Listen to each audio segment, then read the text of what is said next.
Hello everyone, welcome back to mystical chemistry. आज हमारी होने वाली है ऑर्गेनिक केमिस्ट्री की स्टार्टिंग।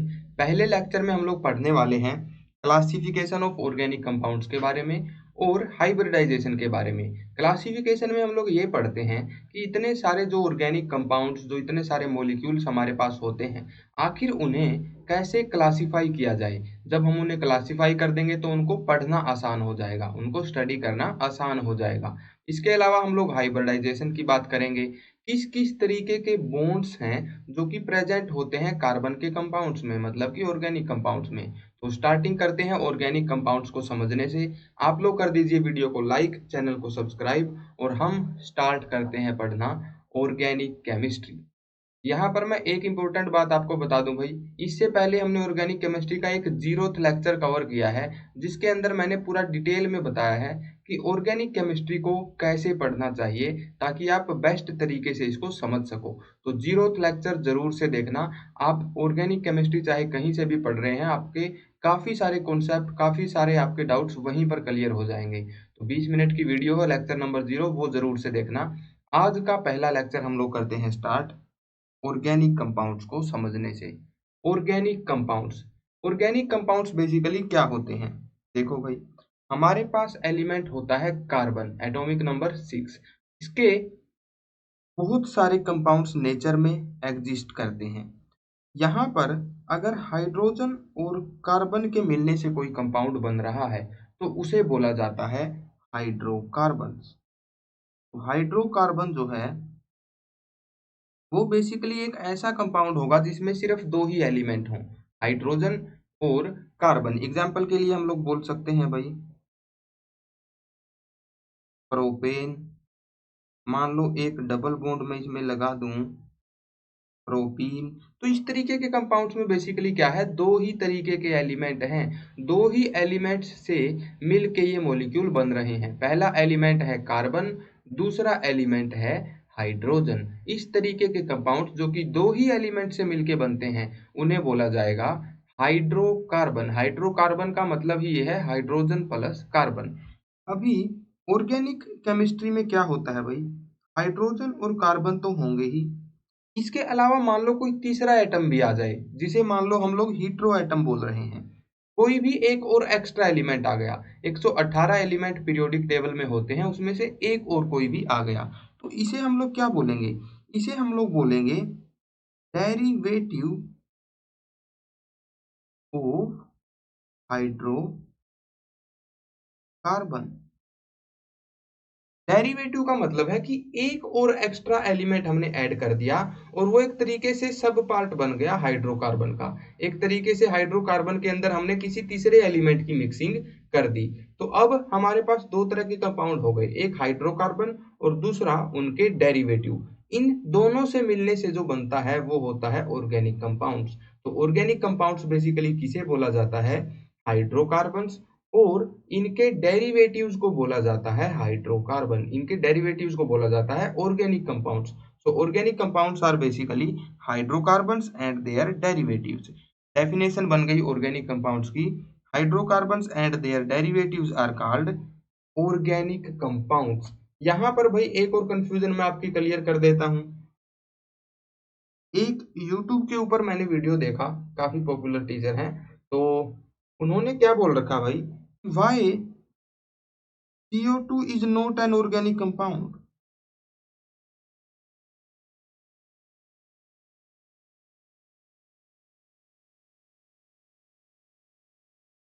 कार्बन डाइऑक्साइड जो है वो एक ऑर्गेनिक कंपाउंड क्यों नहीं है? आखिर क्यों इसको स्टडी नहीं किया जाता ऑर्गेनिक कंपाउंड्स में? देखो भाई, ऑर्गेनिक कंपाउंड कोई भी कार्बन का कंपाउंड होता है जिसमें हाइड्रोजन हो या फिर ना हो, ऑक्सीजन हो या फिर ना हो। अगर कार्बन प्रेजेंट है तो वो डेफिनेटली ऑर्गेनिक कंपाउंड्स के अंदर आता है। तो CO2 एक्चुअल में एक ऑर्गेनिक कंपाउंड है, लेकिन इसको ऑर्गेनिक केमिस्ट्री के अंदर स्टडी नहीं किया जाता, इसको स्टडी किया जाता है इनऑर्गेनिक केमिस्ट्री में। इसका क्या रीजन है भाई? देखो, इसका सीधा सा रीजन है, पी ब्लॉक में हमारे पास जितने भी एलिमेंट होते हैं, फॉर एग्जांपल नाइट्रोजन हो गया, ऑक्सीजन हो गया, कार्बन हो गया, बोरोन हो गया, तो पी ब्लॉक मतलब कि नॉन मेटल्स के जो ऑक्साइड होते हैं उन्हें जनरली पी ब्लॉक के अंदर ही स्टडी किया जाता है।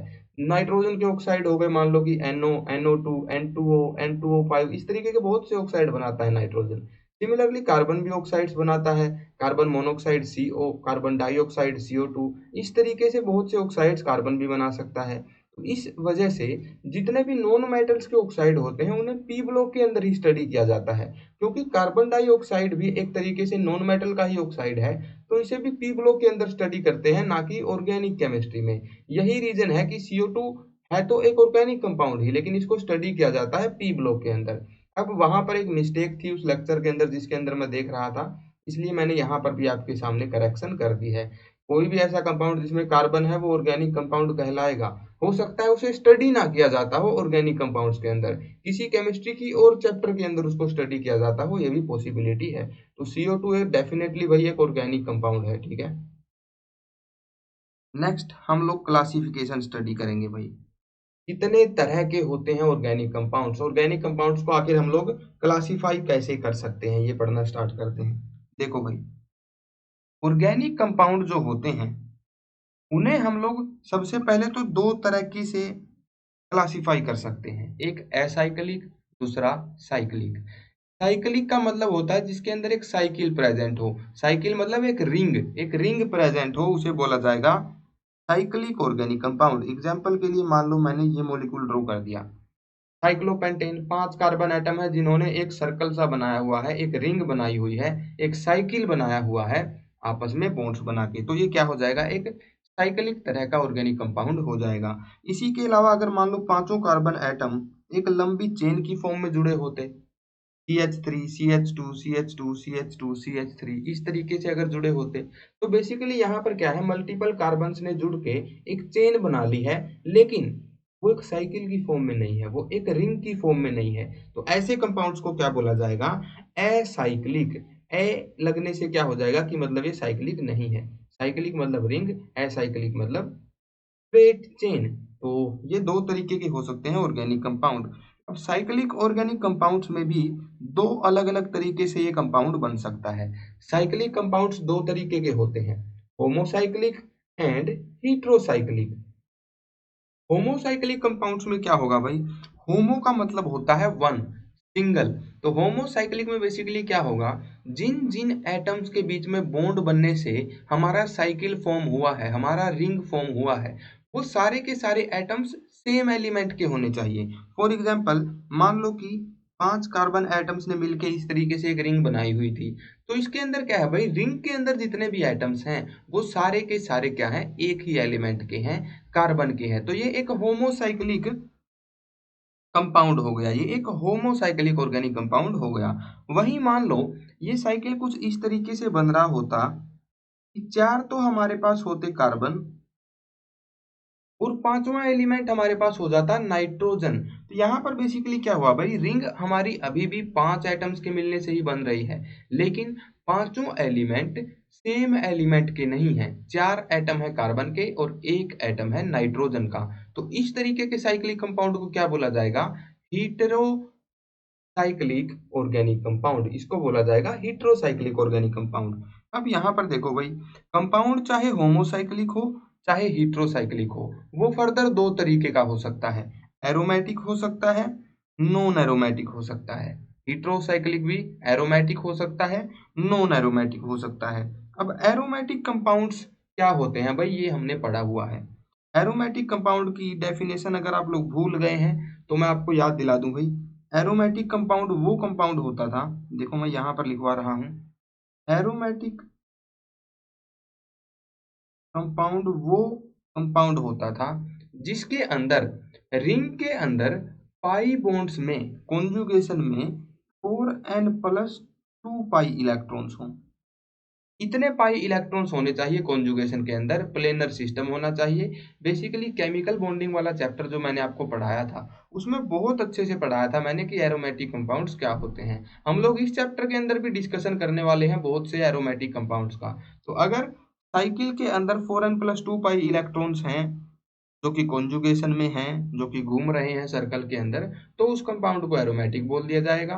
और अगर नहीं है कॉन्जुगेशन के अंदर इतने इलेक्ट्रॉन्स, तो वो कंपाउंड हो जाएगा नॉन एरोमेटिक। यहाँ पर एरोमेटिक होमोसाइक्लिक कंपाउंड्स का एग्जांपल मैं आपको देता हूँ भाई, सबसे ज्यादा पॉपुलर तो हमारे पास बेंजीन है। तो एक तो हो गया बेंजीन। बेंजीन बेसिकली क्या है भाई, होमोसाइक्लिक भी है क्योंकि रिंग सिर्फ कार्बन एटम्स के मिलने से बनी है, और ये एरोमेटिक भी है। वहीं मान लो कि हमारे पास साइक्लोहेक्सेन है। ये कंपाउंड होमोसाइक्लिक तो है क्योंकि जितनी भी रिंग के अंदर एटम्स हैं वो सारे सेम एलिमेंट को बिलोंग करते हैं, कार्बन को बिलोंग करते हैं, लेकिन क्योंकि इसके अंदर पाई इलेक्ट्रॉन्स 4n+2 नहीं है, इसलिए ये कंपाउंड क्या हो जाएगा, नॉन एरोमेटिक हो जाएगा। अगर मान लो यहाँ पर मैं दो पाई बॉन्ड बना देता तो यहाँ पर भी क्या है भाई, एक sp3 कार्बन आ गया, कॉन्जुगेशन यहाँ पर रुक गई। ये भी एक एरोमेटिक कंपाउंड नहीं हो सकता, इसके अंदर भी क्या है, 4n+2 पाई इलेक्ट्रॉन कॉन्जुगेशन में नहीं है, ये भी एक नॉन एरोमेटिक कंपाउंड ही बन जाएगा। लेकिन है ये होमोसाइक्लिक ही क्योंकि सारे के सारे रिंग के एटम्स कार्बन ही हैं, सेम एलिमेंट के हैं।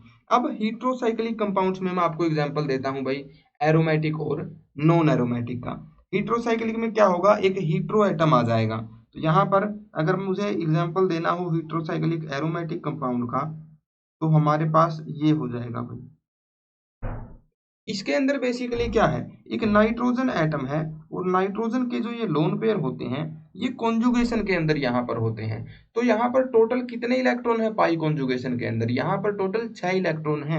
4 इलेक्ट्रॉन है पाई बॉन्ड्स के और 2 इलेक्ट्रॉन है नाइट्रोजन के लोन पेयर, तो टोटल 6 इलेक्ट्रॉन हो गए जो कि कॉन्जुगेशन में है। इस वजह से ये मॉलिक्यूल भी क्या हो जाएगा, एरोमेटिक हो जाएगा, इसको बोला जाता है पाइरोल। तो ये भी एक हीट्रोसाइक्लिक टाइप का ऑर्गेनिक कंपाउंड है, मतलब इसमें रिंग में जितने भी एटम्स हैं सारे एक एलिमेंट के नहीं हैं, 4 कार्बन है, एक नाइट्रोजन है, तो ये एक हीट्रोसाइक्लिक एरोमेटिक कंपाउंड बन गया। ऐसे ही नॉन एरोमेटिक कंपाउंड्स भी हो सकते हैं। फॉर एग्जांपल मैं ये मॉलिक्यूल ले लेता हूँ, इसके अंदर बेसिकली क्या है भाई, हीट्रोसाइक्लिक तो है लेकिन ये एरोमेटिक नहीं है, इसके अंदर 4n+2 पाई इलेक्ट्रॉन्स नहीं है। यहाँ पर ये जो लोन पेयर है ना, ये कहीं कॉन्जुगेशन में नहीं जा सकते, ये अपनी जगह पर नाइट्रोजन के ऊपर ही फिक्स्ड हैं sp3 ऑर्बिटल के अंदर।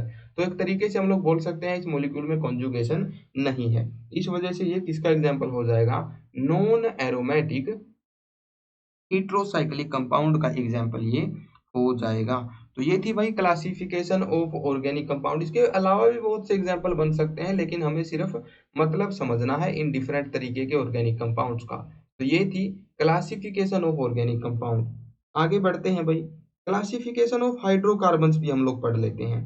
हाइड्रोकार्बन बेसिकली क्या होता था भाई, वो ऑर्गेनिक कंपाउंड्स होते थे जिसके अंदर सिर्फ कार्बन और हाइड्रोजन ही हो, कोई भी एक्स्ट्रा एलिमेंट ना हो, तो उन्हें क्या बोला जाएगा, हाइड्रोकार्बन। बेसिकली दो ही एलिमेंट इनके अंदर होते हैं, एक होता है कार्बन और दूसरा होता है हाइड्रोजन। ऐसे कंपाउंड्स को क्या बोल देते हैं, हाइड्रोकार्बन। अब ये भी दो तरीके के हो सकते हैं, एसाइक्लिक एंड साइक्लिक। साइक्लिक में क्या होगा, एक रिंग बन रही होगी, एसाइक्लिक के अंदर क्या होगा, कोई रिंग नहीं बनेगी, इस तरीके से स्ट्रेट चेन होगी, लेकिन ब्रांचेज हो सकती हैं भाई। यहाँ पर बेसिकली क्या था, 4 कार्बन एटम्स थे जो कि लगे हुए थे एक लाइन के अंदर, एक स्ट्रेट चेन के अंदर, और एक मिथाइल ग्रुप यहाँ पर ब्रांच की तरह आ गया था। तो ब्रांचेज हो सकती हैं एसाइक्लिक कंपाउंड में, बस एक साइकिल नहीं बनना चाहिए, कोई रिंग नहीं बननी चाहिए। तो ये हैं दो तरीके के हाइड्रोकार्बन्स, एसाइक्लिक और साइक्लिक। अब जो एसाइक्लिक हाइड्रोकार्बन्स हैं जिनके अंदर सिर्फ हाइड्रोजन और कार्बन ही है और वो एक स्ट्रेट चेन या फिर ब्रांचेज की फॉर्म में रहते हैं, वो भी फर्दर दो तरीके के हो सकते हैं, सैचुरेटेड हो सकता है, अनसैचुरेटेड हो सकता है। सैचुरेटेड हाइड्रोकार्बन किन्हें बोला जाता है, ये वे हाइड्रोकार्बन्स होते हैं जिनमें कोई भी पाई बॉन्ड नहीं होता, सिर्फ सिग्मा बॉन्ड होते हैं, only sigma bonds. Sigma bonds को आप लोग एक तरीके से ये बोल सकते हो, सिर्फ सिंगल बॉन्ड्स ओनली,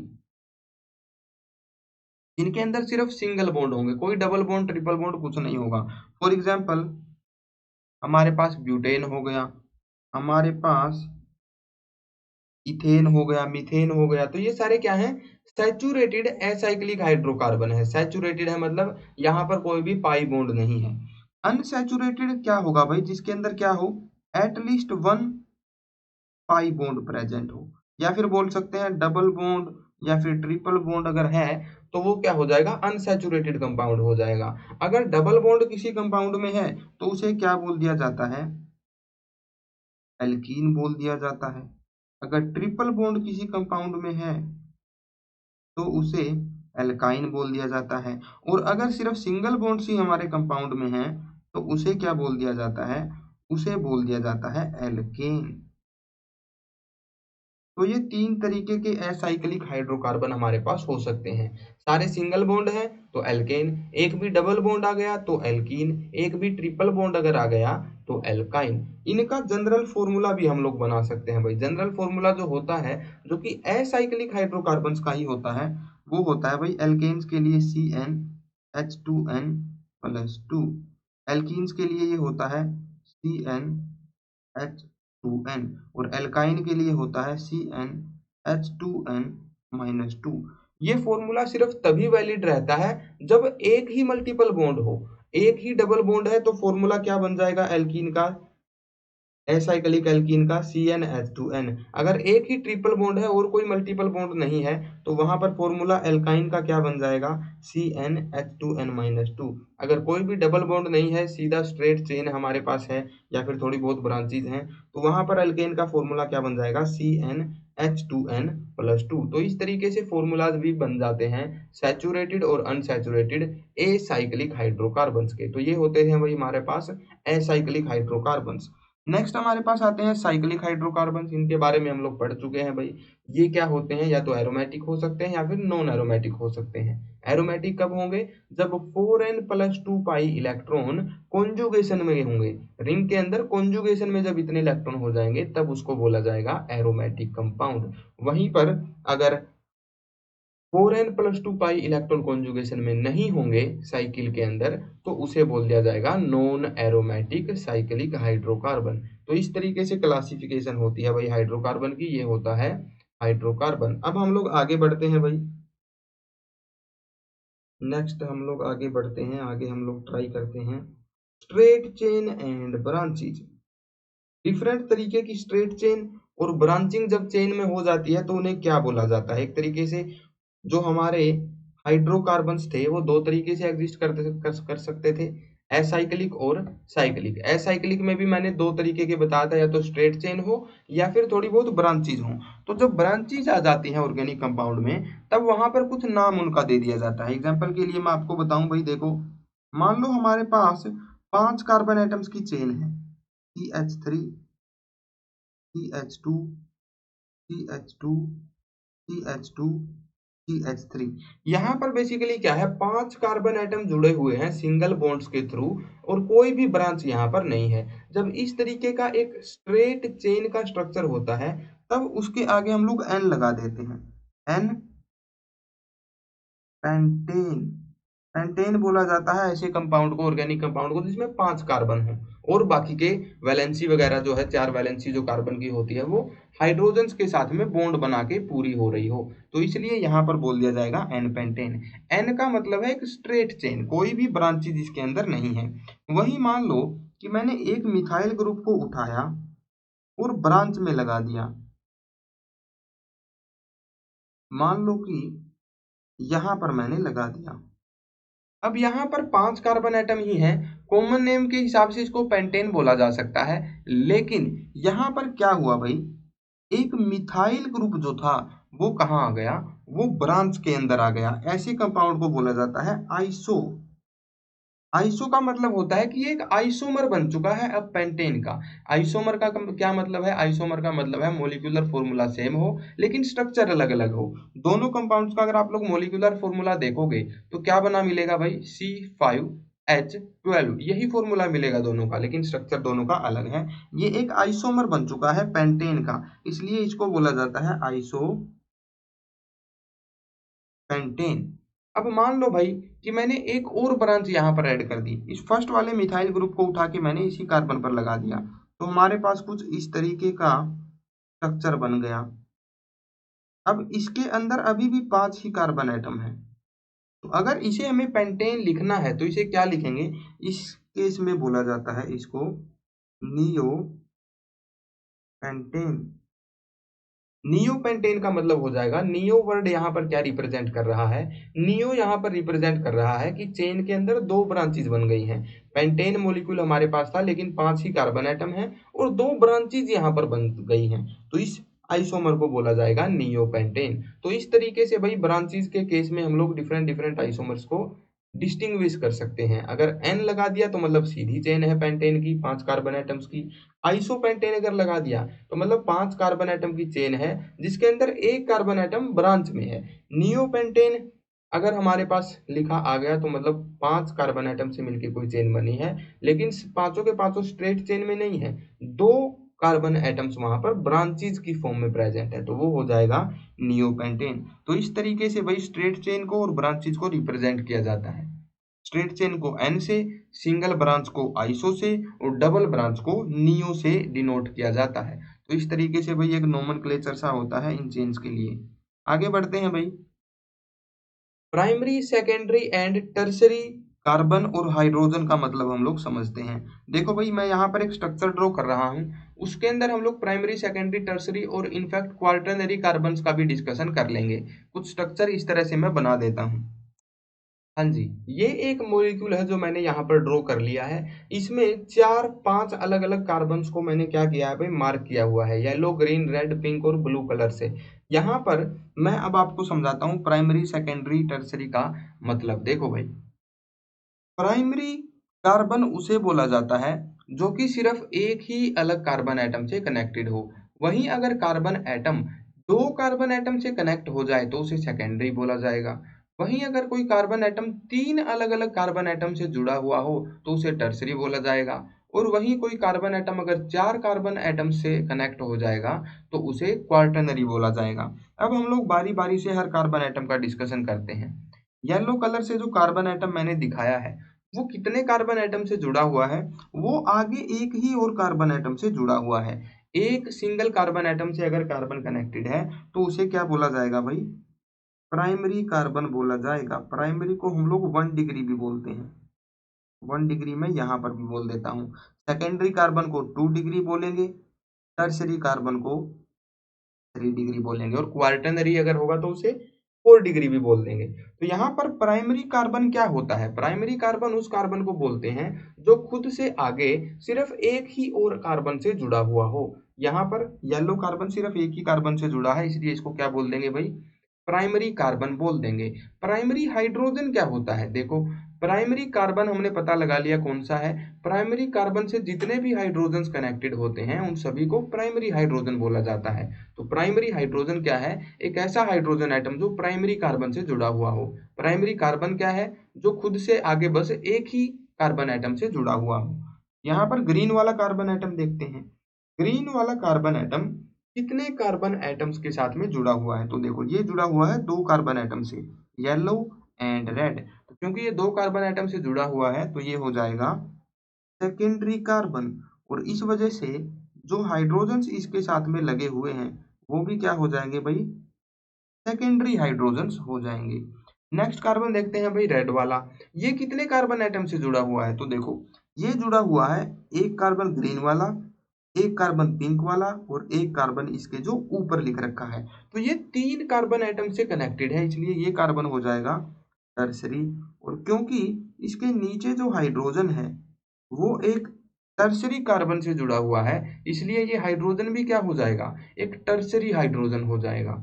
नेक्स्ट देखते हैं भाई पिंक वाला कार्बन एटम, ये कितने कार्बन एटम से कनेक्टेड है, ये कनेक्टेड है भाई 4 कार्बन एटम्स से, एक रेड वाला, एक ब्लू वाला, एक ऊपर है मिथाइल ग्रुप, एक नीचे है मिथाइल ग्रुप। तो बेसिकली ये 4 कार्बन एटम्स से जुड़ा हुआ है, इसलिए इसको हम लोग बोल देंगे 4 डिग्री कार्बन या फिर क्वार्टरनरी कार्बन। क्वार्टरनरी कार्बन ये हो जाएगा।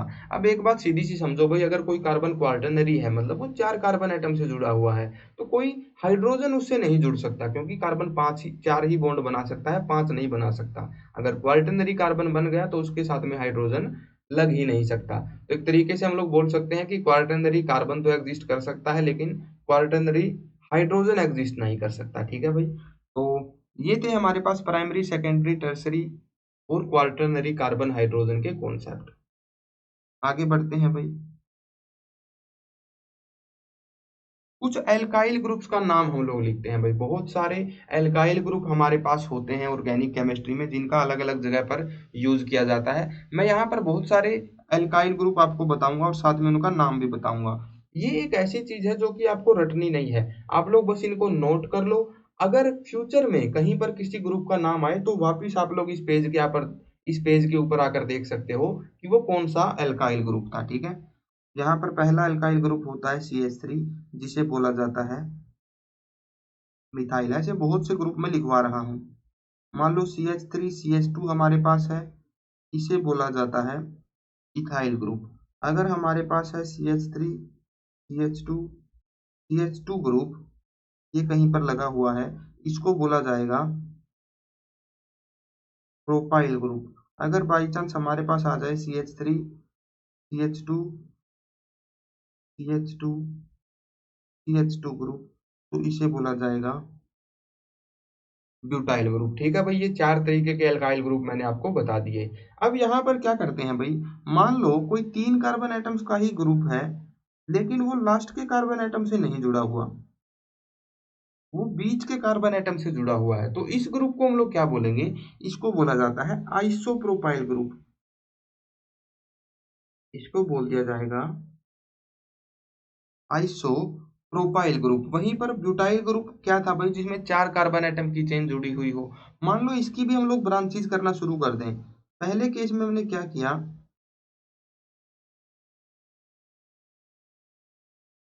कुछ इस तरह से यहां से इस ग्रुप को कनेक्ट कर दिया। नेक्स्ट केस में हमने क्या किया, इस ब्रांच को यहां पर लगा दिया। अब कहने को तो ये दोनों ही ग्रुप क्या हैं, ब्यूटाइल के आइसोमर्स हैं, तो एक को तो हम लोग आइसो ब्यूटाइल बोल सकते हैं, लेकिन दूसरे ग्रुप को क्या बोले। दोनों ग्रुप्स की यहाँ पर आप लोग देख सकते हो कनेक्शन अलग अलग है। दोनों ग्रुप जब लगे हुए होंगे तो अलग अलग स्ट्रक्चर बनाएंगे, तो दोनों को हम लोग आइसो ब्यूटाइल नहीं बोल सकते। यहाँ पर क्या होता है भाई, यहाँ पर कुछ इस तरीके से हम लोग इसको डिनोट करते हैं। बेसिकली अगर ब्यूटाइल ग्रुप में, ये क्या हुआ भाई,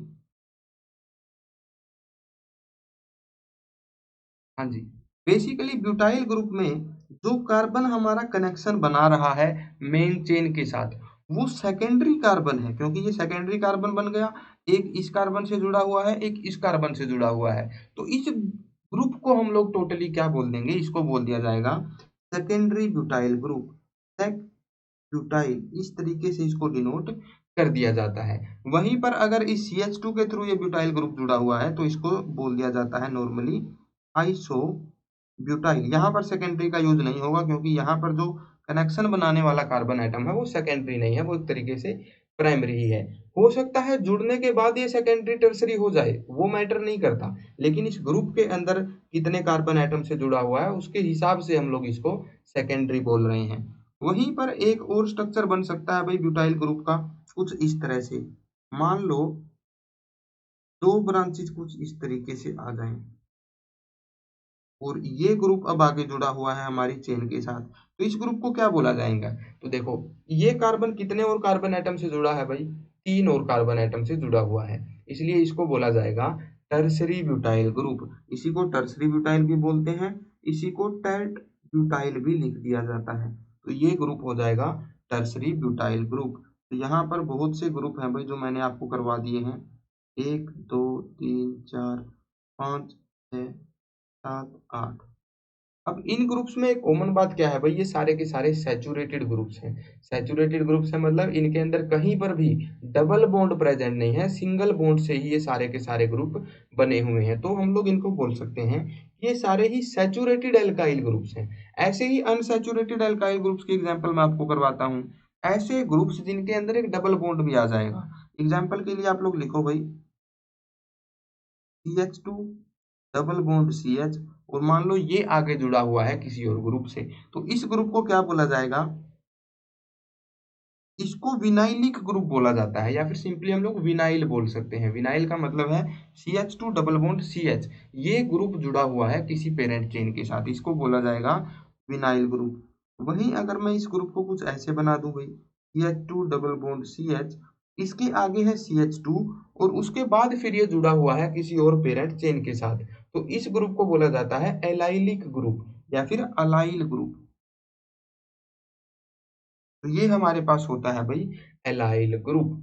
अगर हमारे पास जो बेंजीन है वो जुड़ा हुआ हो किसी पेरेंट चेन के साथ, तो ये एक ग्रुप की तरह काम कर रहा है, इसे बोला जाता है फिनाइलिक ग्रुप या फिर फिनाइल, PHENYL। ये हमारे पास हो जाता है फिनाइल ग्रुप, इसको बोला जाता है फिनाइल ग्रुप। इसी से सिमिलर एक और ग्रुप होता है, मान लो ये फिनाइल ग्रुप किसी CH2 के थ्रू जुड़ा हुआ है, CH2 और इसके आगे हमारी पेरेंट चेन है, तो इस ग्रुप को क्या बोला जाएगा, इसको बोला जाएगा बेंजाइलिक ग्रुप,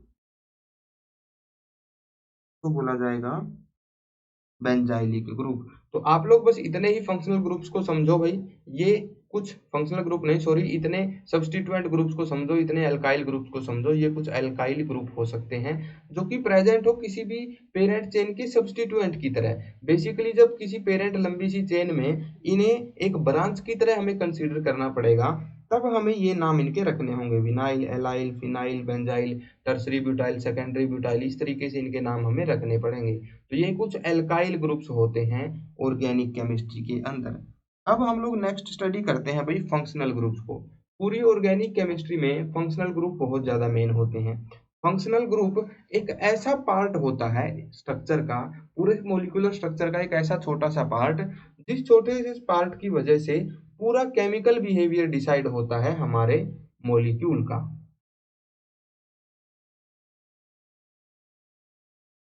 पूरे मोलिक्यूल का स्ट्रक्चर हमारे पास बहुत बड़ा हो सकता है, उसमें एक सिग्निफिकेंट फंक्शनल ग्रुप होगा जिसकी वजह से वो मॉलिक्यूल क्या फंक्शन करेगा, कैसी रिएक्शंस देगा, ये सब कुछ डिसाइड किया जाता है, तो उसे बोला जाता है फंक्शनल ग्रुप। ऑर्गेनिक केमिस्ट्री में बहुत से फंक्शनल ग्रुप होते हैं। मैं यहाँ पर आपको उन फंक्शनल ग्रुप के बारे में बताऊंगा जो कि ऑक्सीजन और सल्फर बेस्ड होते हैं। यहाँ पर मैं आपको बताता हूँ भाई कुछ ऑक्सीजन बेस्ड फंक्शनल ग्रुप्स। मान लो OH ग्रुप प्रेजेंट है, OH को बोला जाता है एल्कोहल फंक्शनल ग्रुप। मान लो हमारे पास ऑक्सीजन आ रहा है दो एल्काइल ग्रुप्स के बीच में, आर का मतलब होता है कोई भी एल्काइल ग्रुप, इनके बीच में अगर आ रहा है, इसको बोला जाता है ईथर। अब यहाँ पर ऑक्सीजन फैमिली का नेक्स्ट एलिमेंट होता है सल्फर। अगर यहाँ पर एल्काइल ग्रुप के साथ OH की बजाय SH लगा हुआ है, तो इसे बोला जाता है O। ऑक्सीजन के केस में अल्कोहल बोलते थे, सल्फर के केस में थायोल बोलते हैं, THIOL। तो इस फंक्शनल ग्रुप को थायोल बोल दिया जाएगा। वहीं देखो, जब दो एल्काइल ग्रुप्स के बीच में ऑक्सीजन आता था तो उसको ईथर बोल देते थे, जब दो एल्काइल ग्रुप्स के बीच में सल्फर आ जाएगा तो उसको बोल देते हैं थायो ईथर। ठीक है भाई, ये फंक्शनल ग्रुप है जिनके अंदर ऑक्सीजन या फिर सल्फर प्रेजेंट हो सकता है। बेसिकली सल्फर के लिए थायो वर्ड का यूज कर देते हैं। इसके अलावा भी बहुत से फंक्शनल ग्रुप होते हैं भाई ऑक्सीजन कंटेनिंग। मान लो किसी एरोमेटिक कंपाउंड में, मान लो फिनाइल के साथ ही OH लगा हुआ है, तो इसको बोलते हैं फिनोल। इसको क्या बोला जाता है, फिनोल फंक्शनल ग्रुप बोला जाता है। बेसिकली मान लो बेंजीन के ऊपर हमने OH लगा दिया, तो इस मॉलिक्यूल का नाम ही क्या होता है, फिनोल। ये होता है हमारे पास फिनोल। इसके अलावा भाई ऑक्सीजन कंटेनिंग बहुत से और फंक्शनल ग्रुप होते हैं, कार्बोनिल कंपाउंड्स में खास करके आते हैं। कार्बोनिल कंपाउंड क्या होता है, देखो, कार्बोनिल कंपाउंड एक ऐसा कंपाउंड होता है जिसमें कार्बन डबल बॉन्ड ऑक्सीजन हमारे पास लगा हुआ हो, इसे बोला जाएगा कार्बोनिल कंपाउंड। अब इस कार्बोनिल कंपाउंड में राइट साइड में कौन सा मोलिक्यूल या फिर कौन सा ग्रुप लगा हुआ है, कौन सा एटम लगा हुआ है, उसके बेसिस पे बहुत सारे कार्बोनिल फंक्शनल ग्रुप हमारे पास हो सकते हैं। एग्जाम्पल के लिए, जब यहाँ पर कोई दूसरा एल्काइल ग्रुप आ जाता है, अच्छा मैं यहाँ पर इसको लिख देता हूँ पहले, तो ये होता है एक कार्बोनिल कंपाउंड, जिसके अंदर ये एंटिटी आ जाएगी उसे बोल दिया जाएगा कार्बोनिल कंपाउंड। अब कार्बोनिल फंक्शनल ग्रुप हमारे पास बहुत से तरह के होते हैं, एग्जाम्पल्स मैं यहाँ पर लिखवा रहा हूँ। पहला हमारे पास होता है कीटोन, जिसमें ये राइट साइड वाली एंटिटी भी आर होती है, दो अल्काइल ग्रुप्स के बीच में कार्बन है जिस पर डबल बॉन्ड से लगा हुआ है एक ऑक्सीजन, इसे बोला जाता है कीटोन फंक्शनल ग्रुप। वहीं अगर इस कार्बोनिल ग्रुप के साइड में हाइड्रोजन आ जाए, तब इसे बोला जाता है एल्डिहाइड फंक्शनल ग्रुप। वहीं अगर इस कार्बोनिल ग्रुप के साइड में OH आ जाए तब इसको बोला जाता है कार्बोक्सिलिक एसिड फंक्शनल ग्रुप। वहीं अगर इस कार्बोनिल ग्रुप के साइड में क्लोरीन आ जाए तब इसको बोला जाता है एसिड क्लोराइड फंक्शनल ग्रुप। और भी होते हैं भाई हमारे पास इसी तरीके के कार्बोनिल कंपाउंड्स। मान लो इस कार्बोनिल में यहां पर आ जाए OR। अगर डायरेक्टली कोई R ग्रुप आ जाता था तो उसे हम लोग कीटोन बोल देते थे, लेकिन यहाँ पर एक एल्कोक्सी ग्रुप आ गया, RO ग्रुप आ गया, OR ग्रुप आ गया, इस फंक्शनल ग्रुप को बोला जाता है एस्टर फंक्शनल ग्रुप। वहीं पर एक और तरीके का carbonyl containing group functional group भी होता है जिसके अंदर स्ट्रक्चर कुछ इस तरीके का होता है भाई, C double bond O, single bond O, carbon double bond O। जहां पर इस तरीके का कुछ ग्रुप आ जाता है उसे बोला जाता है एनहाइड्राइड फंक्शनल ग्रुप। बहुत से फंक्शनल ग्रुप होते हैं भाई हमारे पास ऑक्सीजन कंटेनिंग, ठीक है। तो ये कुछ एक मेन फंक्शनल ग्रुप हैं जिनके बारे में आपको पता होना चाहिए क्लास 11th और 12th के अंदर। तो ये कुछ फंक्शनल ग्रुप हैं जिनमें ऑक्सीजन या फिर सल्फर एलिमेंट हो सकता है। अब आगे कुछ एक और फंक्शनल ग्रुप्स की बात करते हैं। आप लोग यहाँ पर बस क्या करो भाई, आप लोगों को ध्यान में रखना है कि कौन से फंक्शनल ग्रुप के अंदर कौन से एटम्स कैसे प्रेजेंट होते हैं, ये आपको जरूर से समझना है। नेक्स्ट हम लोग नाइट्रोजन और हेलोजन बेस्ड फंक्शनल ग्रुप्स की बात करते हैं। देखो भाई, हेलोजन बेस्ड फंक्शनल ग्रुप हम लोग कैसा देख चुके हैं, कुछ ऐसा देख चुके हैं। मान लो यहाँ पर क्लोरीन लगा हुआ है, ब्रोमीन लगा हुआ है, तो इस फंक्शनल ग्रुप को हम लोग क्या बोल देंगे, एसिड क्लोराइड बोल देंगे। ये क्या होता है, एसिड हलाइड बोल दो इसको। बेसिकली जो कार्बोक्सिलिक एसिड था उसमें X की बजाय क्या होता था, OH होता था। हमने एसिड के अंदर OH को बदल दिया एक हेलोजन से, इसलिए इस फंक्शनल ग्रुप को हम लोग एसिड हलाइड बोल सकते हैं। अगर X की जगह क्लोरीन आ जाए तो एसिड क्लोराइड बन जाएगा, अगर X की जगह ब्रोमीन आ जाए तो ये एसिड ब्रोमाइड बन जाएगा। तो इस तरीके से ये फंक्शनल ग्रुप होता है X कंटेनिंग। अगर R के साथ में डायरेक्टली X जुड़ा हुआ हो, फॉर एग्जाम्पल एल्केन के साथ में किसी एल्काइल ग्रुप के साथ में क्लोरीन ब्रोमीन ऐसा कुछ जुड़ गया तो उसे बोला जाता है एल्काइल हैलाइड। इस मॉलिक्यूल को एल्काइल हैलाइड बोला जाता है। सिंपली बोल सकते हैं कि उसके अंदर एक हैलोजन फंक्शनल ग्रुप प्रेजेंट है, ठीक है भाई। वहीं पर अगर मान लो कोई एरोमेटिक कंपाउंड है, किसी एरोमेटिक सब्स्टिट्यूएंट को हम लोग AR से डिनोट करते हैं। जैसे हम लोग R से डिनोट कर सकते हैं किसको भाई, एल्काइल ग्रुप को। ये R कोई भी एल्काइल ग्रुप हो सकता है, CH3 हो सकता है, CH2 हो सकता है।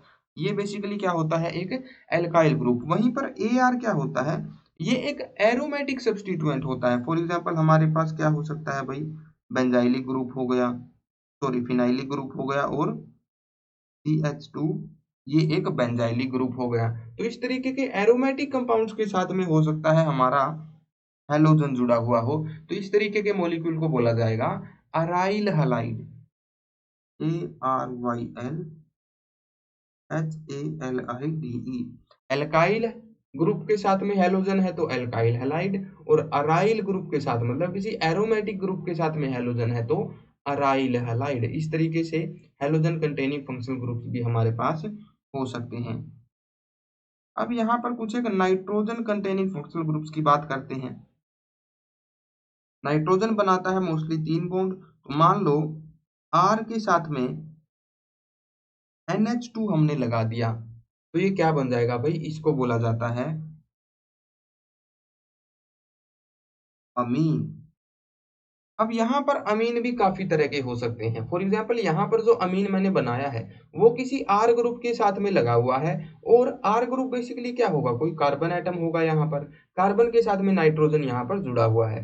तो नाइट्रोजन ने जो 3 बॉन्ड बनाए उनमें से कितने बॉन्ड इसने कार्बन के साथ बनाए, सिर्फ 1 बॉन्ड। इसलिए इस अमीन को हम लोग प्राइमरी अमीन बोल सकते हैं। वहीं हमारे पास अमीन कुछ इस तरह की होती, RNHR। तो यहाँ पर ये है तो अमीन ही, लेकिन अमीन में नाइट्रोजन ने कितने बॉन्ड्स कार्बन के साथ में बनाए, 2 बॉन्ड बनाए, तो इसलिए इस अमीन को हम लोग सेकेंडरी अमीन बोल सकते हैं।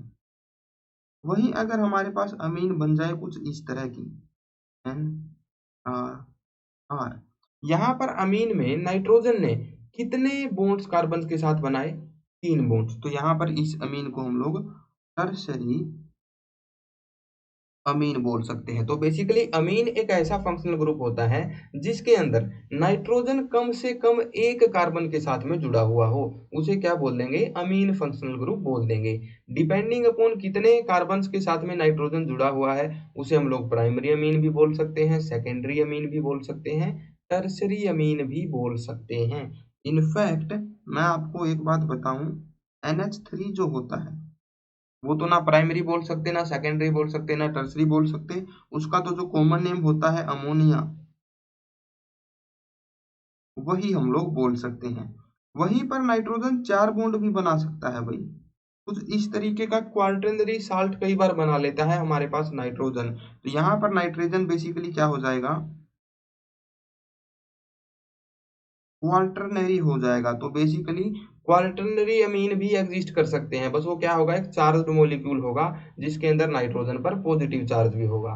तो इस तरीके से डिफरेंट तरह के अमीन्स हमारे पास होते हैं।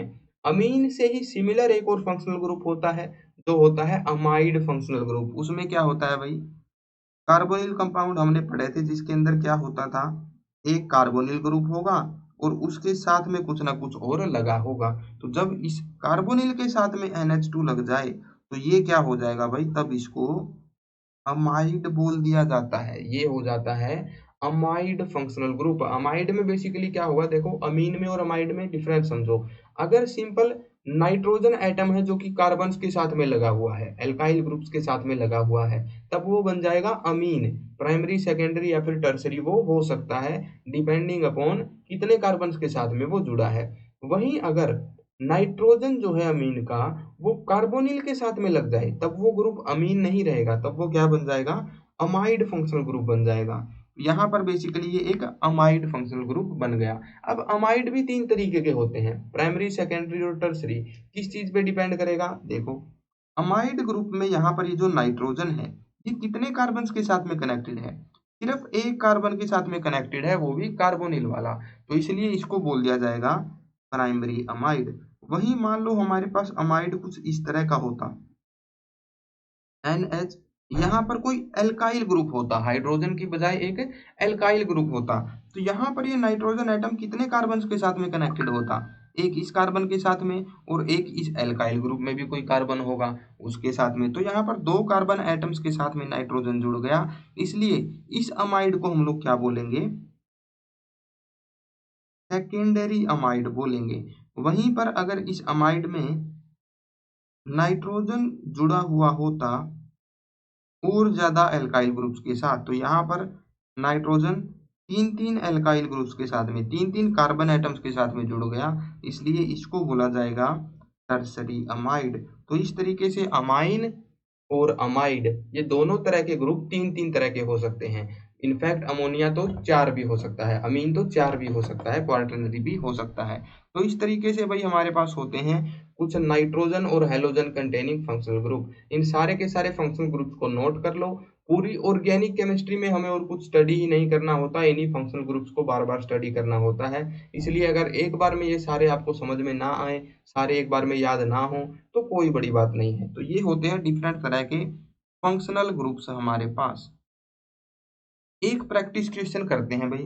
इस क्वेश्चन में आपको बताना है विच functional group is not present in the below structure. नीचे दिए हुए स्ट्रक्चर के अंदर कौन सा फंक्शनल ग्रुप है जो कि प्रेजेंट नहीं है। देखो भाई एल्डिहाइड फंक्शनल ग्रुप ढूंढो, क्या एल्डिहाइड इसमें प्रेजेंट है, बिल्कुल प्रेजेंट है। देखो ये एक एल्डिहाइड फंक्शनल ग्रुप होता है, तो एल्डिहाइड तो हमें मिल गया, ये रहा।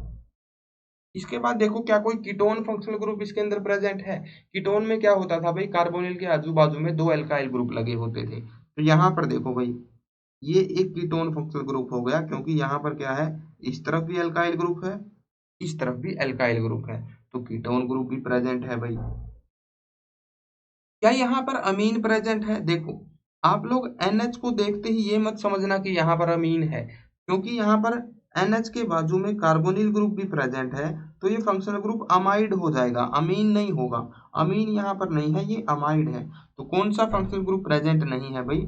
अमीन प्रेजेंट नहीं है इस मॉलिक्यूल के अंदर। ये हो जाएगा हमारा करेक्ट आंसर। ठीक है भाई, आगे बढ़ते हैं। आगे है भाई हमारे पास एक क्वेश्चन क्लासिफिकेशन से रिलेटेड। ये क्वेश्चन आप लोग रीड करो और फिर खुद से सोल्व करने की एक बार ट्राई करो। इस क्वेश्चन में हमें क्या बताना है, देखो। An organic compound X with molecular formula C6H7O2N, ये इसका मोलिकुलर फॉर्मूला है। इसके अंदर क्या है भाई? It has 6 carbon atoms in a ring system. एक रिंग सिस्टम बना हुआ है, एक साइकिल बना हुआ है जिसमें क्या है, 6 कार्बन एटम हैं। तो मान लो मैंने ये कुछ ऐसे बना दिया, ये अब एक साइक्लिक सिस्टम बन गया है जिसमें 6 कार्बन एटम है। ये एक रिंग सिस्टम बन गया है। अब आगे क्या है भाई? 2 डबल बॉन्ड्स, इस रिंग के अंदर 2 डबल बॉन्ड हैं। And a nitro group as substituent, एक नाइट्रो ग्रुप इस रिंग में एक सब्स्टिट्यूएंट की तरह प्रेजेंट है। नाइट्रो ग्रुप क्या होता है भाई? NO2 को बोला जाता है नाइट्रो ग्रुप। तो यहाँ पर बोला गया है कि इस रिंग में 2 तो है डबल बॉन्ड और एक है nitro group as a substituent. ठीक है भाई, तो यहाँ पर 2 डबल बॉन्ड और हमें बनाने हैं। रिंग के अंदर 2 डबल बॉन्ड कहीं पर भी बना दो, कुछ इस तरीके से। ये मैंने बना दिए 2 डबल बॉन्ड, आप किसी और तरीके से भी बना सकते हो। अब ये जो मॉलिक्यूलर फॉर्मूला बन गया है, ये जो स्ट्रक्चर बन गया है, इसका मॉलिक्यूलर फॉर्मूला क्या बन जाएगा? C6H7O2N, ये इसका फॉर्मूला बन जाएगा। अब हमें क्या बताना है स्ट्रक्चर के बारे में, देखो। It is homocyclic but not aromatic. ये होमोसाइक्लिक तो है लेकिन एरोमेटिक नहीं है। एरोमेटिक में क्या होता था, कॉन्जुगेशन होनी चाहिए और 4n+2 पाई इलेक्ट्रॉन भी होने चाहिए। 4n+2 पाई इलेक्ट्रॉन का क्या मतलब है, देखो। n की जगह पर अगर 0 रख देंगे तो 2 इलेक्ट्रॉन हो जाएंगे। n की जगह पर अगर 1 रख देंगे तो 6 इलेक्ट्रॉन हो जाएंगे। n की जगह पर अगर 2 रख देंगे तो 10 इलेक्ट्रॉन हो जाएंगे। तो मतलब 2, 6, 10, 14, 18 इस तरीके से नंबर ऑफ इलेक्ट्रॉन होने चाहिए एरोमेटिक कंपाउंड में। लेकिन यहाँ पर कितने इलेक्ट्रॉन है रिंग में? 4 ही इलेक्ट्रॉन है। तो ये एरोमेटिक नहीं है, ये एक नॉन एरोमेटिक कंपाउंड है। तो ये जो स्ट्रक्चर बनने वाला है ये होमोसाइक्लिक तो होगा। होमोसाइक्लिक तो ये बिल्कुल है, क्योंकि रिंग के अंदर जितने भी आइटम हैं सारे सेम एलिमेंट को बिलोंग करते हैं, इसलिए ये होमोसाइक्लिक तो है लेकिन एरोमेटिक नहीं है। तो ए हो जाएगा इसका करेक्ट आंसर। ये एरोमेटिक नहीं है इसलिए बी गलत, एरोमेटिक नहीं है इसलिए ऑप्शन सी भी गलत, ये हीट्रोसाइक्लिक नहीं है इसलिए ऑप्शन डी भी गलत। ऑप्शन ए इसका करेक्ट आंसर हो जाएगा। नेक्स्ट क्वेश्चन देखते हैं भाई।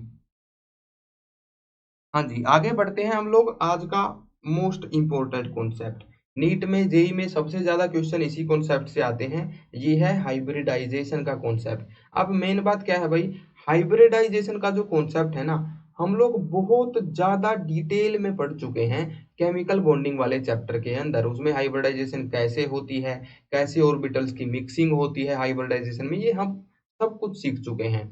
1 से 1.5 घंटे का लेक्चर था, आप लोग चाहो तो जाके उसको देख सकते हो केमिकल बॉन्डिंग वाले चैप्टर में। यहाँ पर मैं आपको अभी रिवाइज करवाता हूँ ऑर्गेनिक केमिस्ट्री में हाइब्रिडाइजेशन का कितना कंटेंट काम का है, वो सारा मैं आपको अभी रिवाइज करवा रहा हूँ। देखो भाई, सबसे पहले मैं आपको बताऊंगा उन बॉन्ड्स के बारे में जो कि कार्बन बनाता है। किस किस तरह के बॉन्ड्स हमारे पास प्रेजेंट हो सकते हैं एक ऑर्गेनिक कंपाउंड के अंदर। देखो भाई, ऑर्गेनिक कंपाउंड में ना हमारे पास 3 तरह के बॉन्ड हमने पढ़े हैं। एक हमने पढ़ा है सिंगल बॉन्ड, एक हमने पढ़ा है डबल बॉन्ड, एक हमने पढ़ा है ट्रिपल बॉन्ड।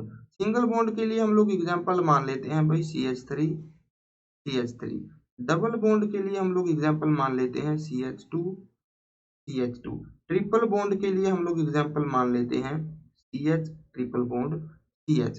अब यहाँ पर देखो भाई, सिंगल बॉन्ड जो होता था वो कैसे बनता था, 2 कार्बन एक एक इलेक्ट्रॉन शेयर कर लेते थे और यहाँ पर सिंगल बॉन्ड हमारे पास बन जाता था। अब इसके अलावा 2 तरह के और हमने बॉन्ड देखे हुए हैं। एक तरह का बॉन्ड हमने देखा है सिग्मा बॉन्ड। केमिकल बॉन्डिंग वाले चैप्टर में हमने देखा था कि सिग्मा बॉन्ड कैसे बनता था। ये बनता था हाइब्रिडाइज्ड ऑर्बिटल की एक्सियल ओवरलैपिंग से। तो बेसिकली मान लो हाइब्रिडाइज्ड ऑर्बिटल है कुछ इस तरह से, ये दोनों एक्सियली ओवरलैप करके एक बॉन्ड ऐसे बना लेते हैं। तो सिग्मा बॉन्ड हम लोग लिख सकते हैं, कैसे बनता है, axial overlap of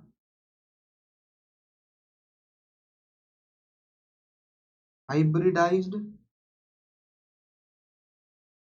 orbitals.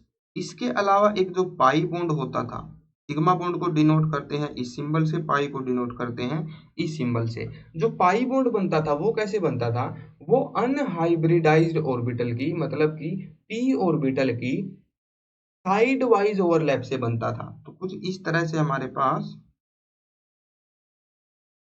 Pi bond बन जाता था।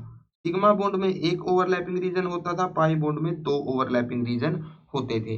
अब यहाँ पर सिग्मा और पाई बॉन्ड अगर हमें बताना है कि कितने कितने हैं भाई सिंगल, डबल और ट्रिपल बॉन्ड में, तो देखो सबसे पहले दो एलिमेंट्स के बीच में सिग्मा बॉन्ड बनता है। उसके बाद अगर उनके पास कोई पी ऑर्बिटल प्रेजेंट है तो वो ओवरलैप करके पाई बॉन्ड बना लेते हैं। तो चाहे सिंगल बॉन्ड हो, डबल बॉन्ड हो, ट्रिपल बॉन्ड हो, सबसे पहले वहां पर सिग्मा बनेगा एक्सियल ओवरलैप के साथ।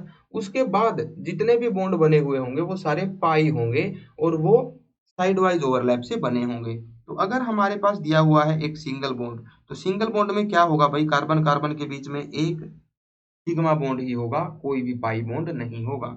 वहीं अगर हमें दिया हुआ है एक डबल बॉन्ड, तो उसमें क्या होगा, इन डबल बॉन्ड का मतलब है यहाँ पर दो बॉन्ड प्रेजेंट हैं। दो बॉन्ड कौन से प्रेजेंट होंगे, एक यहाँ पर होगा सिग्मा, एक यहाँ पर होगा पाई।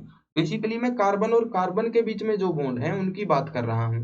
कार्बन हाइड्रोजन्स के बीच में भी बहुत से सिग्मा बॉन्ड्स यहाँ पर प्रेजेंट हैं, लेकिन मैं यहाँ पर बात कर रहा हूँ कार्बन और कार्बन के बीच वाले बॉन्ड्स की।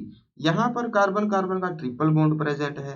इन तीन बॉन्ड्स में कौन से बॉन्ड होंगे, एक बॉन्ड होगा सिग्मा और दो बॉन्ड होंगे पाई। इस तरीके से हम लोग number of sigma and pi bond count कर सकते हैं सिंगल, डबल और ट्रिपल बॉन्ड में। अगर हम लोग हाइड्रोकार्बन्स के अंदर कार्बन की हाइब्रिडाइजेशन की बात करें तो वो कैसे होती है, देखो हाइब्रिडाइजेशन निकालने का एक सीधा सा तरीका मैं आपको बताता हूं भाई। हाइब्रिडाइजेशन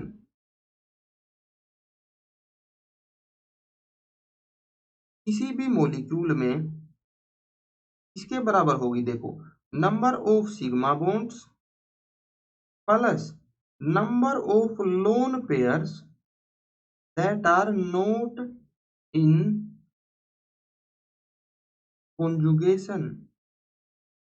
जितने सिग्मा बॉन्ड प्रेजेंट हैं हमारे मॉलिक्यूल में प्लस जितने लोन पेयर प्रेजेंट हैं जो कि कॉन्जुगेशन में नहीं है, इनके सम को हम लोग हाइब्रिडाइजेशन के इक्वल मान सकते हैं। अब कार्बन एटम है, इनके अंदर तो कहीं पर भी कार्बन के ऊपर कोई लोन पेयर नहीं है, इसलिए लोन पेयर को तो हमें गिनना ही नहीं है। अगर सिर्फ कार्बन और हाइड्रोजन से मिलकर कोई मॉलिक्यूल बना हुआ है और उसमें लोन पेयर है ही नहीं, तो वहां पर हम लोग क्या करेंगे, सिंपली क्या करेंगे भाई, सिग्मा बॉन्ड काउंट कर लेंगे। जितने सिग्मा बॉन्ड है उतने ही ऑर्बिटल हाइब्रिडाइजेशन के अंदर आ जाएंगे। फॉर एग्जांपल यहाँ पर अगर मैं बात करूं भाई CH3 सिंगल बॉन्ड CH3 की, यहाँ पर इस कार्बन ने कितने सिग्मा बॉन्ड बनाए हुए हैं, एक सिग्मा बॉन्ड बनाया है इस कार्बन के साथ और तीन सिग्मा बॉन्ड इसने बनाए होंगे इन हाइड्रोजन्स के साथ।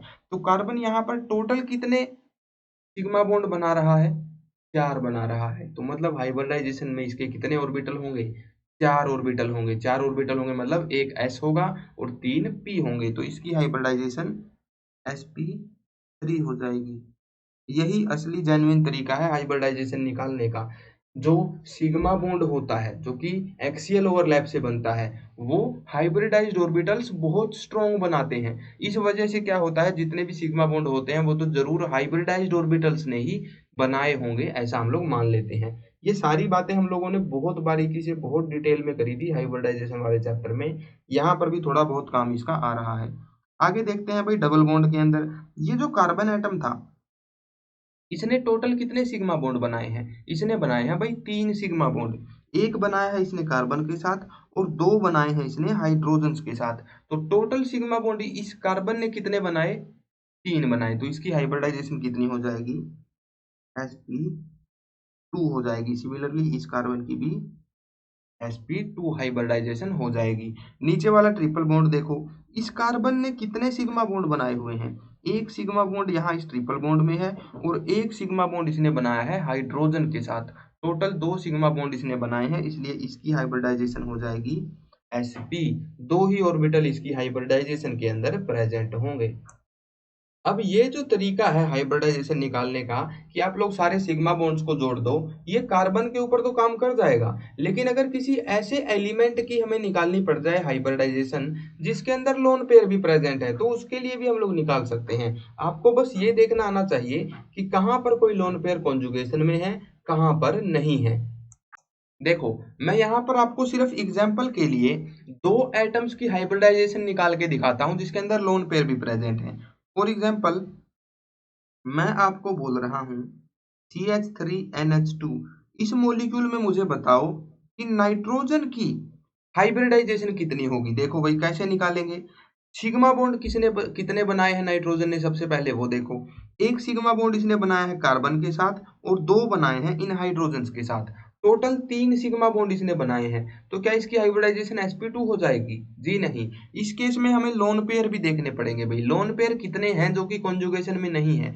यहाँ पर नाइट्रोजन के ऊपर एक लोन पेयर है जो कि कहीं कॉन्जुगेशन में नहीं है, नाइट्रोजन एटम के ऊपर ही प्रेजेंट है, तो यहाँ पर वो भी हमें जोड़ना पड़ेगा सिग्मा बॉन्ड में। सिग्मा बॉन्ड है 3, लोन पेयर जो कॉन्जुगेशन में नहीं है वो है 1, तो टोटल हो गए 4 इलेक्ट्रॉनिक पेयर हमारे पास। तो 4 इलेक्ट्रॉनिक पेयर हो गए, मतलब इसकी हाइब्रिडाइजेशन कितनी हो जाएगी? sp3 हो जाएगी। ऐसे एग्जाम्पल कौन से होंगे जिसके अंदर हमें इन लोन पेयर्स को काउंट नहीं करना है हाइब्रिडाइजेशन के अंदर, वो भी देखो। अगर ये नाइट्रोजन एटम ना किसी sp2 हाइब्रिडाइज्ड कार्बन के साथ में लगा हुआ है, फॉर एग्जांपल इस मॉलिक्यूल में तो क्या था, ये नाइट्रोजन जिस कार्बन के साथ में लगा था वो भी sp3 था, तो यहाँ पर कहीं कॉन्जुगेशन में नहीं जाने वाले ये इलेक्ट्रॉन, नाइट्रोजन के ऊपर ही रहेंगे, हाइब्रिडाइजेशन में इंक्लूड होंगे, sp3 ही हो जाएगी हाइब्रिडाइजेशन।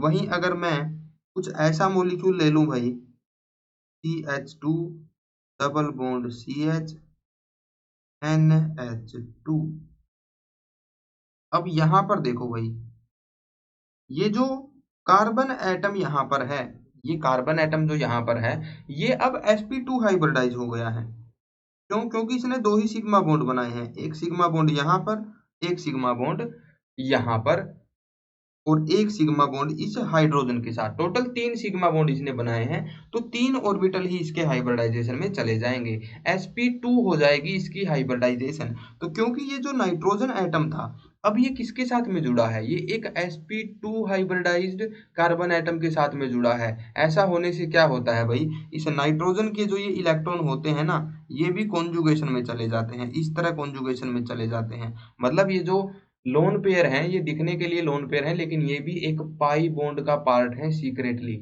इस वजह से नाइट्रोजन ने कितने सिग्मा बॉन्ड बनाए, एक यहाँ पर सिग्मा बॉन्ड, 2 हाइड्रोजन के साथ 3 सिग्मा बॉन्ड बनाए, लेकिन इसका जो लोन पेयर है वो अब कॉन्जुगेशन के अंदर जा चुका है। हाइब्रिडाइजेशन में हमें उस लोन पेयर को काउंट करना होता है जो कॉन्जुगेशन में नहीं है, ये लोन पेयर तो कॉन्जुगेशन में चला गया, तो इसको हाइब्रिडाइजेशन में काउंट नहीं करेंगे। इसकी हाइब्रिडाइजेशन कितनी हो जाएगी, सिग्मा बॉन्ड्स के बराबर हो जाएगी, 3 सिग्मा बॉन्ड है, तो नाइट्रोजन की हाइब्रिडाइजेशन भी यहाँ sp2 हो जाएगी। तो इस तरीके से इस फॉर्मूला को, जो ये हाइब्रिडाइजेशन निकालने का फॉर्मूला मैंने आपको बताया है, इसको अप्लाई करना है, बहुत ध्यान से अप्लाई करना है। आंख बंद करके सिग्मा बॉन्ड के बराबर नहीं काउंट करना है। जो एटम लगा हुआ है अगर उसके पास लोन पेयर है तो ध्यान से देखना, कहीं वो एटम जिसके ऊपर लोन पेयर है वो किसी sp2 हाइब्रिडाइज्ड कार्बन से तो नहीं जुड़ा हुआ, क्योंकि अगर वो sp2 हाइब्रिडाइज्ड कार्बन के साथ में जुड़ गया तो उसके इलेक्ट्रॉन भी कॉन्जुगेशन में चले जाएंगे और हाइब्रिडाइजेशन में काउंट नहीं हो पाएंगे। तो बेसिकली ये जो फॉर्मूला मैंने आपके सामने लिखवाया है, ये एक की है भाई, एक चाबी है हाइब्रिडाइजेशन निकालने की, इसको आप लोग याद रखो। ठीक है भाई, ये बस मैंने आपको रिवीजन करवाई है हाइब्रिडाइजेशन वाले कॉन्सेप्ट की। इसको बहुत ज्यादा अल्ट्रा लेवल की डिटेल में हम लोग पढ़ चुके हैं केमिकल बॉन्डिंग के चैप्टर में, इसलिए मैंने फुल डिटेल में ये नहीं करवाया है। अब आगे बढ़ते हैं भाई, क्वेश्चंस बहुत ज्यादा पूछे जाते हैं नीट के एग्जाम में इस कॉन्सेप्ट से। ठीक है भाई, आपको बस बॉन्ड काउंट करने आने चाहिए, हाइब्रिडाइजेशन निकालने आने चाहिए, आपको कोई दिक्कत नहीं होगी इनके क्वेश्चंस के अंदर।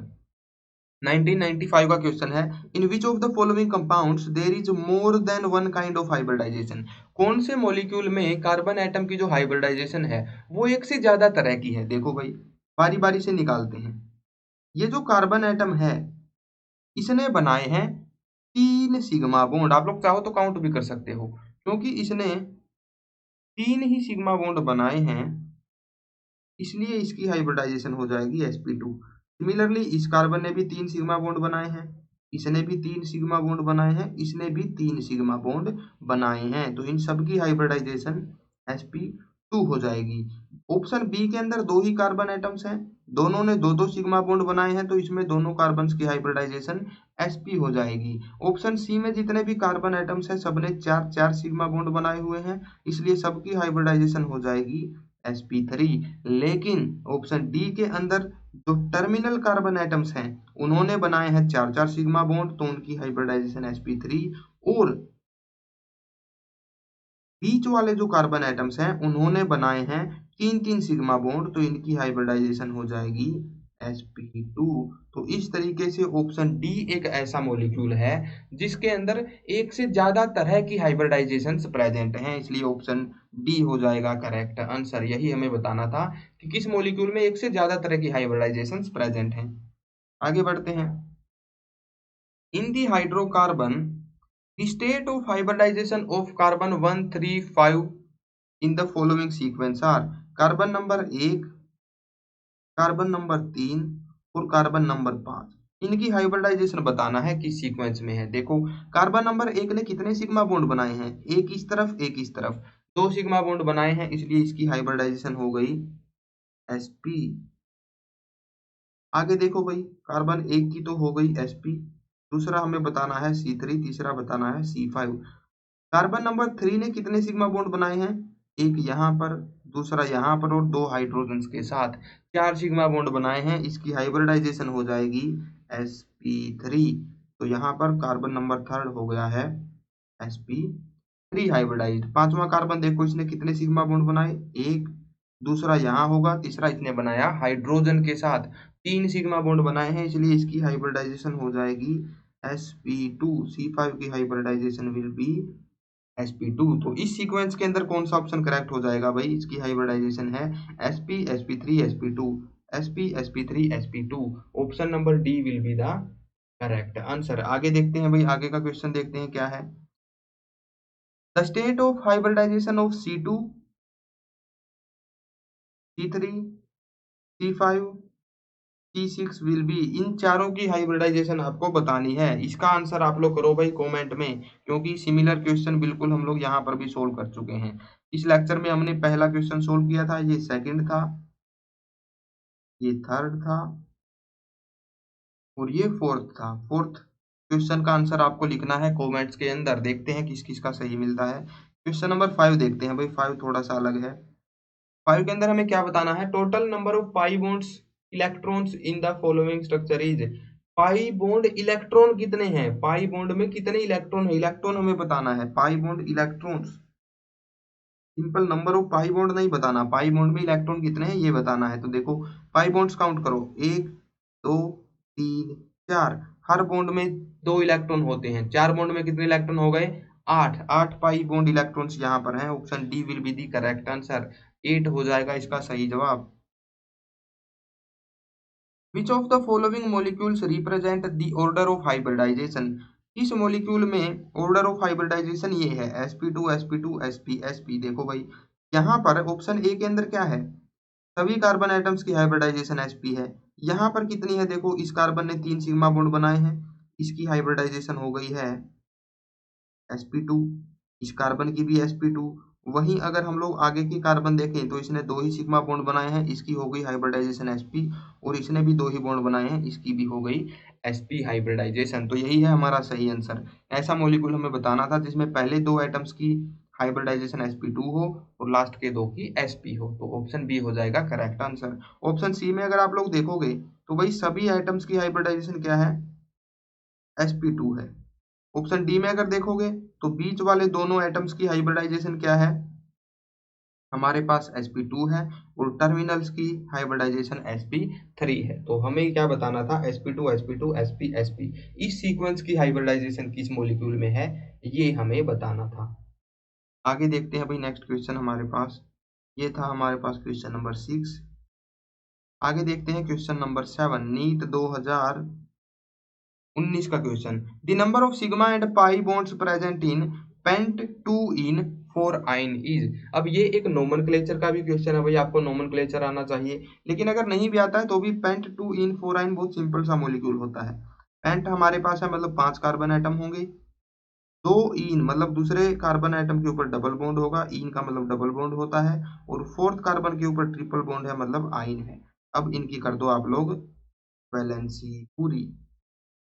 ये मॉलिक्यूल हमारे पास है, हमें बताना है कि इसके अंदर सिग्मा बॉन्ड कितने हैं और पाई बॉन्ड कितने हैं। चलो भाई काउंट करते हैं। पाई बॉन्ड तो यहाँ पर कितने हो गए देखो,